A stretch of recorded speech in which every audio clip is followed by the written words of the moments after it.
So often I hear players saying, I can't make money at these bosses because my RNG is just terrible. For example, you could maybe have a log at a boss that looks something like this. Now, you may be thinking, that's not too bad, Carapac with that many kills. Most of these are solo, which means the kill count is actually like 3 times worse, which is really sad. So if you are someone who feels like your luck has hit the absolute trash can and you just want to do something to guarantee that you will make some money in the time that you spend, what can you do? Well, don't worry, because in this video, we're going to go through a few things that you can do to make some guaranteed, consistent gold every single hour that you commit to it. So let's talk about it. We'll have some PVM methods and some non-PVM methods as well, seeing as you guys are always like, in it, all you do is cover PVM. Well, not today. So we'll start off with the one that you guys are probably going to expect to hear from me, and that is going to be Elite Dungeon 1. Now, listen, I know this is PVM, and I know that for the regular viewers of the channel, you know that I love this dungeon and I've mentioned it very much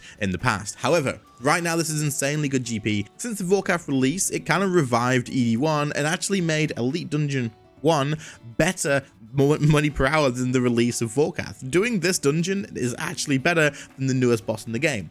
But that being said, most bosses in the game are better than this boss, which is anyway, point is, this has had a buff from the new boss release and has actually increased in value every single hour. But the great thing about Elite Dungeon 1 is you're going to get the ancient scales at the end when you kill Seiryu. Right now, these ancient scales are around about 1.1 million GP each, but you will have to price check them to make sure that this video isn't outdated when you actually get to it. Now, this is mainly for solo players because in a solo, you can only get at least 4 per run.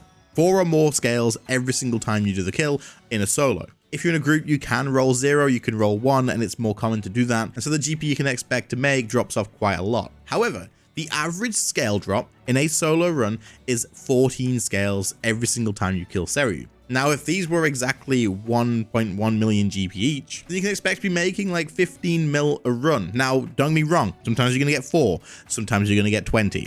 Sometimes you're going to get 6, sometimes you're going to get 100. But when talking money making, you can only really set a baseline with the averages, which is 14 scales every time. So if you got 14 scales hitting the average every single time for each hour, this averages out to like 61 mil an hour as of the current prices. If it drops slightly, 55 mil an hour to like 50 mil an hour even is insanely good. And that's if you're doing 4 runs an hour, which is what a lot of people can definitely do pretty consistently with necromancy. That's going to take some practice, but knowing that you're getting 15 mil pretty much every time you run this on a longer scale thing is insanely good. Also, ED1 pays out every single time you kill the boss. The reason you don't need RNG here really is because when you kill the boss, you will get a drop every single time. You're not rolling on a trash loot and then getting a rare drop. You're rolling on how many ancient scales am I going to get. So you're at least going to make like 4 to 5 mil every time you run the dungeon anyway. Let's say you could run this dungeon at 4 runs an hour and you hit the lowest scale count at 4 scales every single time. This would be insanely bad luck, but you would still leave with just over 17 million GP in just ancient scales, right? However, you need to keep in mind like all the other trash loot that you're going to get through the dungeon from clearing the other trash mobs and the other mini bosses. You're going to be leaving with over 20 million GP. That's if your RNG is absolutely shocking. So this place is guaranteed to be good money, especially right now, and I use it all the time when I'm feeling out of luck somewhere. I want to get a little bit of GP guaranteed to come in, so take advantage of it, practice it. If you're only on 1 run, 2 run, 3 runs an hour, whatever, the more you practice, the more you're going to make. And finally, I do have a new ED1 guide, which I'll link in the description, so check it out if you need it. Okay, let's move away from PVM for a second and take a look at this method that I did and tested out as well, and was actually quite surprised. This is alchemist keys. Now, of course, when I put this in a video, people may buy these up. The prices could obviously change and the value that you get every single hour is likely going to change very slightly. However, if you just wait like a week or whatever for the video to die down and people to get bored of it, then chances are prices will balance out and you'll be okay. But price check these before you do invest loads amount of money into it, but you can still profit off this, and I highly doubt that it's going to become unprofitable, if that makes any sense. So alchemist keys, you can basically buy off the Grand Exchange 1,000 of these with the buy limit, so you could slow buy them over time to get yourself a good stock of them, and you can expect to be making around about 20 million GP per hour if you have enough of these to transfer every hour. Now, I did 1,000 keys in about 31 minutes. And I'll be honest, I had never done this before, so I was very slow at the first few runs. And so you could probably do just over 2,000 keys an hour if you're super fast. Handing in these keys, all you need to do is grab yourself a yak and then make a preset full of all keys in your inventory, all keys in the yak, and then go into the Zamarakian dungeon Wars Retreat teleport portal. And then you just go directly where you see me going on screen right now and open this chest here. You open the alchemist chest and then you can bank the loot. Now you'll notice that I actually overlapped the interface by unlocking it and dragging it in place to make it so that if I just click the same spot, it'll open the chest, then bank my loot, then open the chest, then bank my loot, and it'll just continuously cycle through this, and it's super easy to do. I did 1,000 keys to test this, and it took me, like I said, just over 30 minutes, and I sold all of my loot off for just over 10 million GP in profit. So after taking off the cost of the keys, 10 million GP in profit from 30 minutes means you can do this for 20 mil an hour, and it's like brain dead as hell. There is very little effort needed for this, and I mean 20 mil an hour just for opening and closing a chest and then banking every now and again is insanely good. Now these 1,000 keys cost me around about 4.7 million GP to actually get, so the starting cash isn't even bad. Like if you can spend just under 5 mil and then in half an hour and suddenly you're at like 10 million GP profit, that's crazy good, right? You can increase your profit through doing this as well by slow buying the keys, which is where you insta buy one, insta sell one, and then put your price to buy them just slightly like 1 GP higher than what you instantly sold it for. This is going to allow you to maximize the amount of profit you get, and then you could also slow sell the stuff that you got from it too. So, I mean, it's pretty damn good. Now, I'll also mention that I got some Nightshade too, which is untradeable,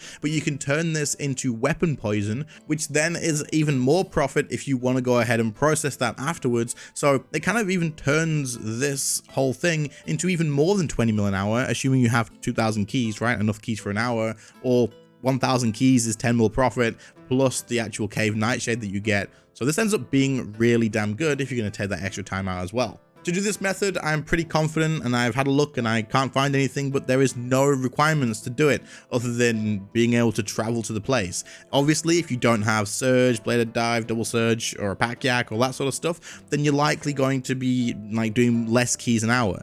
But if you want to invest some GP in Alchemist keys, then go and open the chest, you are going to be able to go ahead and make a good amount of profit every single hour that you do this. Moving on, we're going to take a look at rune crafting. Rune crafting has always been a pretty high intensive thing to do, but it has always been really good GP in terms of like guaranteeing that you are going to make a solid amount of money every single hour. Now this again isn't PVM, so the rates aren't like 100 mil an hour or something, but right now you can craft dust runes as the example in this video for between 20 to 25 mil an hour, depending on how fast you can do it. And of course, if you have all of the equipment to increase the actual efficiency of it. Now, I don't have everything, but I had the majority of stuff in the example you're watching, and I was on the rate for about 21 to 22 million GP an hour just from doing the dust runes. Now, don't get me wrong, there's a lot of guys that are going to be like, hey, innit, this has a stupidly high level requirement to actually be able to make a good amount of money. To you guys, I say, welcome to RuneScape, where you've got to put effort in to be able to make crazy good GP an hour. Now, don't get me wrong, right? This does have a high requirement. Alchemist Keys didn't know, and it's a pretty similar actual like GP an hour rate. But this is also going to provide you with rune crafting XP. If you want to go for like 120, you can still profit a really good amount an hour as well. But also, this one is very unlikely to be affected by anyone who just rushes to go and do it. One, because everybody hates rune crafting like this anyway, unless you're one of those people that don't. And then let me know in the comments why, why? But also, the runes are just in high demand. Like they always are, they always will be. And if the dust runes crash, because I've talked about it, which they likely won't, but if they did, there'll be another rune that will just do pretty much the same amount of GP an hour anyway. So just do a like 5-minute Google search on rune crafting GP an hour rates at the time, and then just make sure the price checks of those are actually accurate to what it says, because you'll likely be looking at the wiki, and then go from there on deciding which rune you're going to spend the time doing. So you are going to have certain level requirements depending on the rune that you're using, but you will be able to make a consistent, solid amount of gold every single hour doing this. So if you are like trying to upkeep a bond, for example, you can grind away for however many hours you want to do, and at least you know you're making actual progress every single time, rather than going to like Raksha for 3 hours, 4 hours, and only making what, like 8 mil because you didn't get a rare. So, you know, these are just things that you can do if you absolutely would prefer to do it this way. Now we're going to return back to PVM, and we're going to be taking a look at the boss that you're already seeing on screen, and that is Zamorak, of course, Zamorak. Now I'm going to talk about Zamorak in 100% enrage. We're not going to mention the higher percentages because then you're chasing drops and stuff and it's a lot more difficult, but the GP an hour is going to increase. But 100% enrage, I do believe, is something that most people, if you're PVMing and you enjoy PVMing, will be able to achieve with practice. With Necromancy and a Ring of Death, this becomes a lot more simple to do, as you can pretty much just skip it. And I will link the RS Guy's video for a guide on doing Zamorak this way in the description if you want to check that out. But basically, Zamorak is insanely good consistent money in the sense that when you complete a 100% enrage kill, you are going to be looking at between 3 and 6 million GP in loot every single time. And if you can do this between 5 and 6 minutes, or just over 6 minutes even, you're still looking at really good GP of like 40 to 60 mil an hour, depending on how many kills you're getting, right? Obviously, the more kills you get, the more money you're going to make, but this is going to be consistent because this isn't counting any rares at all. Then once you add in the fact that even if you are going dry like crazy here, there is bad luck mitigation on this boss, so you are eventually going to hit that rare drop, which is going to push your GP rates insanely high. So if you're already making 50 mil an hour, say on average, from doing 100% runs, and you're making 50 mil every single hour, hour after hour, hour after hour, not failing, 50 million GP every single time, and then you land on a rare, you're pushing your GP per hour rates up by a hell of a lot. And then of course, if you get lucky, you make a ton of money. If you don't get that lucky, you're still making like 70, 80 mil an hour. If you go dry and then you hit the bad luck mitigation, by the time you get something, you're still pushing that GP rate up. So Zamorak right now is probably the best moneymaker in the game, I think, and it likely will be for the foreseeable future because of just how damn good it is. Now, I'm talking about consistent methods, of course. So for consistent GP, Zamorak is definitely the best. But then obviously, it's still one of the best moneymakers in the game if you push your enrage up higher. And doing 100% enrage kills over and over and over again is just going to make you more comfortable with the boss, which will then allow you to push your enrage up more if you do want to in the future. So right now, Zamorak is probably one of my favorite things to do in game. Surprisingly, I used to hate it, but for some reason recently, it's really grown on me. I'm having an absolute blast doing it. And I'm making a lot of money too, so take advantage of it, give it a shot. You'll always be making great GP, even like just consistently. And even if you're not doing 100%, if you're doing like 50% in rage or whatever, you're still making good consistent GP, but of course you're not going to be making like the same as if you do the 100% to get the extra like drop chance and all that sort of good stuff. Finally, we're going to talk about something that I am very much not clued up on, which is funny to say because we're talking about clue scrolls, specifically the hard variant of the clue scrolls. This can be another main way that people make money in the game. Most people usually are doing endgame money making through PVM or clue scrolling. That's the usual way. Of course, there's skillers as well, but for the big GP rates, these are the ways that you're going to be looking into. Now, after talking to quite a few people who actually do clue scrolls, whereas I don't, I think I've done like 12, so I had to go out and find information on this, was that hard clue scrolls are the most consistent ways to make money because of fortunate components, and then you've got your puzzles, skipping tickets and stuff like that. And then there's also a few things here and there that you're going to have to take into account when talking about this method. You can consistently make between 1 to 1.5 million GP on average for the long term per hard clue that you do. So of course, this is going to change the actually hourly rates that you're going to get depending how fast you can complete these clues. That being said, every single person that I did talk to on this were over 20 million GP an hour